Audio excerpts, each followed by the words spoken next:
காதலிச்சா தப்பாங்க அப்படிங்கிற தலைப்பில் ஒரு விரிவான சிந்திக்க வைக்கின்ற தகவல்கள்லாம் சொல்லியிருக்கிறேன். நம்முடைய ஆசிரியர் நூல்சாமி யூடியூப் சேனல் போய் பாருங்கள். இந்த நேரத்தில் நாம் சிந்திக்கின்ற குறள், கண்டார் உயிருண்ணும் தோற்றத்தால் பெண் தகை பேதை கமர்த்தன கண்.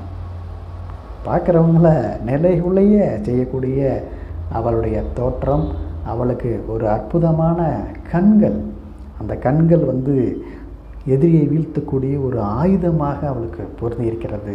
அப்படி ஒரு அற்புதமான மங்கை அவள் அப்படின்னு சொல்லிட்டு தகை அணங்குறுத்தல் அதிகாரத்தில் ஐயன் திருவள்ளுவர் மகளிரை அழகை வர்ணிக்கிறார், போற்றுகிறார். இதுபோல் ஏராளமான தகவலுக்கு இதுவரைக்கும் ஆசிரியர் நூல்சாமி யூடியூப் சேனலை சப்ஸ்கிரைப் பண்ணாதவங்க சப்ஸ்கிரைப் பண்ணுங்கள், லைக் பண்ணுங்கள், ஷேர் பண்ணுங்கள், உங்களுடைய கருத்து சொல்லுங்கள். மானமும் அறிவும் மனிதருக்கு அழகு. நன்றி, வணக்கம்.